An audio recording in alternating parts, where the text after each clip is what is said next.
Selamat sore. Perkenalkan, nama saya Krisdayanti, NIM 19104168886, kelas Manajemen A2 Pagi, dosen Bapak Adi Mursalin SEMM, mata kuliah Marketing. Di sini saya akan membacakan ringkasan yang telah saya ringkas. Bab 1, yaitu yang berjudul Menerapkan Digital dalam Pemasaran. 1.1 Pendahuluan.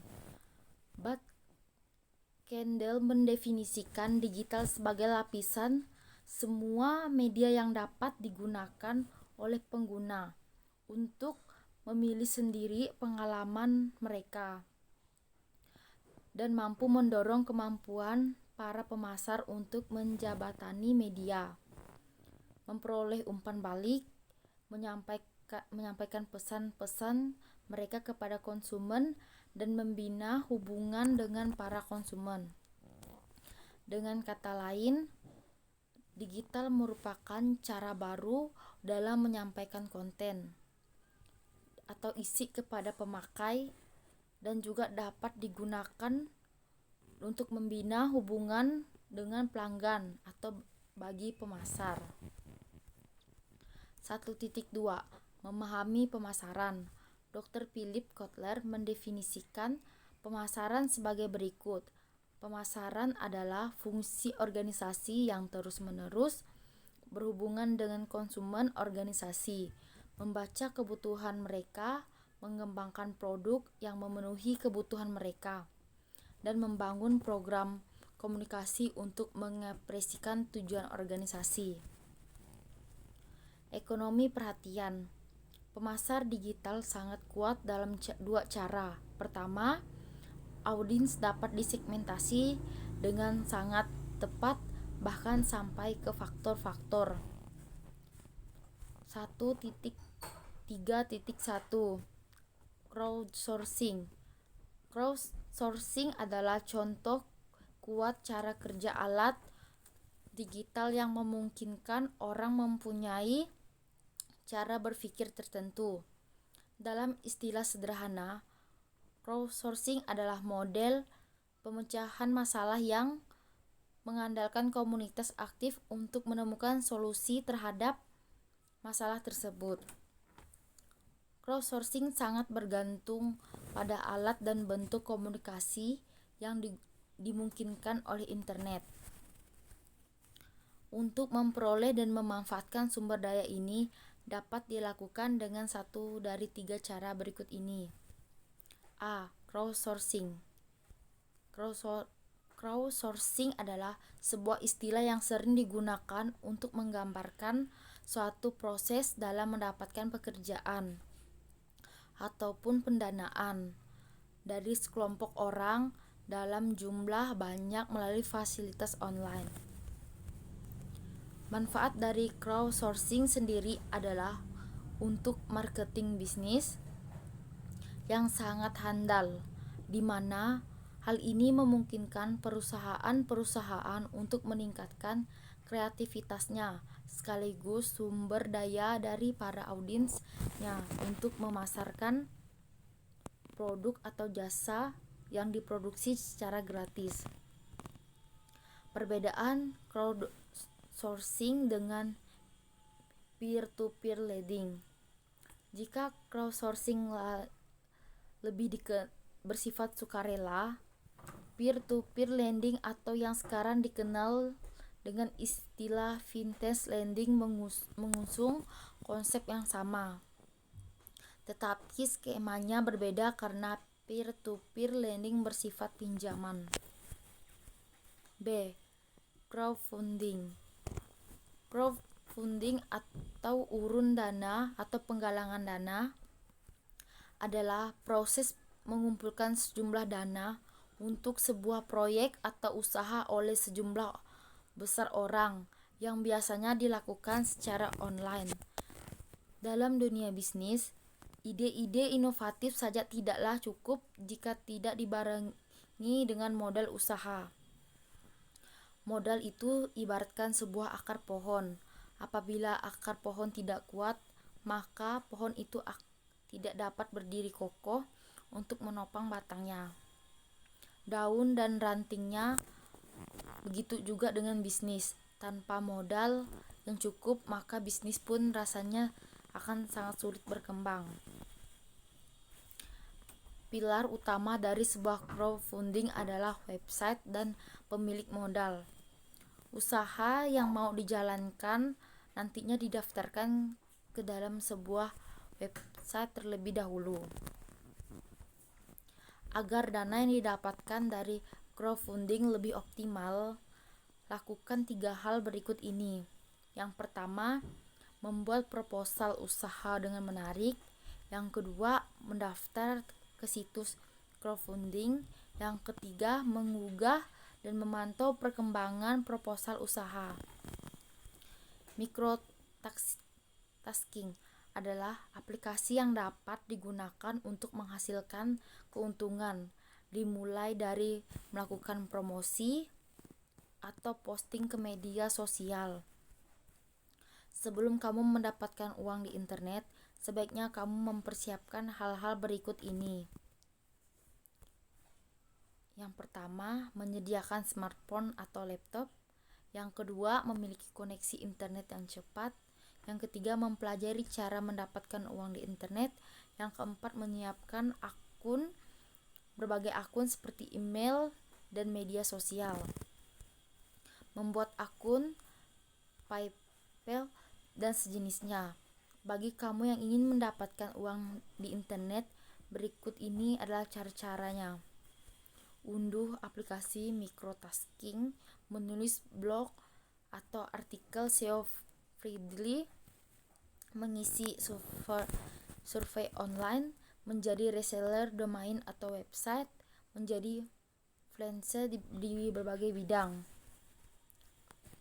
3. Mengelompokkan dan menyesuaikan pesan. Semua ide ini tentang ceruk komunitas, kepribadian media yang berpengaruh, dan tentang perhatian yang terpecah menyatu dengan kemampuan untuk mengelompokkan audiens online dan menyesuaikan pesan dengan audiens online tersebut. Segmentasi pasar adalah proses mengambil satu khalayak umum dan membagi sesuai dengan pengelompokan atau karakteristik tertentu. Setelah dikelompokkan, masing-masing kelompok dapat ditargetkan secara berbeda, tergantung pada kebutuhan mereka akan merek. Setelah segmen dibuat, pesan yang dikirim juga dapat disesuaikan atau sering secara otomatis. Berkat ketersediaan informasi yang diperlukan dan alat digital, ini bisa sekecil seperti menambahkan nama pelanggan sampai pemberian salam melalui email. Atau sama pentingnya dengan menyesuaikan seluruh halaman konten dengan riwayat pembelian, koneksi, dan interaksi mereka terhadap merek. Sebagai contoh, Amazon memberikan rekomendasi produk kepada pengguna berdasarkan item yang telah mereka beli serta produk serupa yang dibeli oleh orang lain. 4. Dapat diukur. Faktor kedua yang membedakan digital adalah kemampuan ukurnya, karena dengan menggunakan hampir setiap tindakan di web dapat dilacak, ditangkap, diukur, dan dianalisis. Manfaat bagi pemasar harus jelas. Meskipun media tradisional tidak dapat diragukan lagi efektif, kadang-kadang sulit untuk mengetahui dengan tepat apa yang berfungsi, bagaimana cara kerjanya, dan mengapa. Metrik penting atau KPI. KPI adalah informasi statistik yang hanya memiliki signifikasi nyata jika dibandingkan dengan data spesifik atau industri sebelumnya. Ini harus dipertimbangkan dalam jangka waktu yang wajar agar bisa melihat perubahan. Sebagai tren, dan bukan sebagai fluktuasi sehari-hari biasa. Namun, analisis reguler direkomendasikan untuk melakukan tindakan tepat waktu berdasarkan data statistik utama dengan tren negatif. 5. Model TCEO. Ada banyak model untuk melakukan pendekatan pemasaran digital, tetapi kami telah menemukan cara yang paling efektif untuk mengelompokkannya menjadi 4 disiplin ilmu yang saling terkait: berpikir, menciptakan, melibatkan, dan mengoptimalkan. Pengelompokan ini menciptakan proses yang akan menghasilkan penggunaan taktik digital secara optimal. Think adalah titik awal dalam pendekatan yang kami gunakan. Pendekatan ini bertujuan mengembangkan rencana strategis untuk dunia digital. Seperti perencanaan komunikasi tradisional, pendekatan ini mencakup topik-topik seperti wawasan konsumen, penelitian, pengembangan konsep, alokasi anggaran, dan perencanaan saluran. Create menghidupkan konsep dengan menjalankan kampanye dan membantu platform. Pendekatan ini mencakup semua aspek menciptakan aset web, mulai dari desain dan pengembangan web hingga copywriting konseptual, penciptaan aset media sosial, pengembangan ponsel, sistem bisnis rekayasa, dan integrasi media sosial. Engage bertanggung jawab untuk mengarahkan lalu lintas dan membangun hubungan pembelian dan perencanaan media. Optimisasi mesin pencari, pemasaran email, media sosial, dan manajemen kampanye. Ada beberapa kegiatan utama di sini. Optimise adalah tentang perbaikan berkelanjutan. Ini memberikan wawasan dan pelajaran melalui analitik, penambangan data, optimisasi dan pengujian konversi. Optimise relevan pada setiap tahap proses. 1.4 Akuntansi perubahan dan cara menggunakan buku ini. Pada intinya, pemasaran adalah tentang percakapan, dan internet telah menjadi pusat percakapan.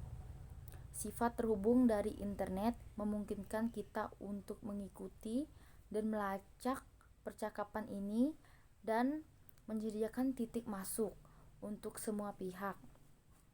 Apa yang terjadi dalam buku ini adalah cara berkomunikasi dengan pelanggan yang ada dan potensial yang menggunakan internet.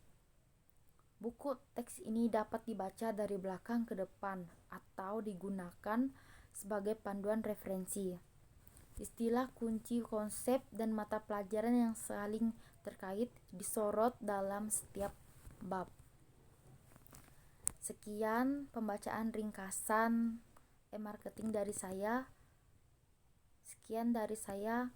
Terima kasih. Selamat sore.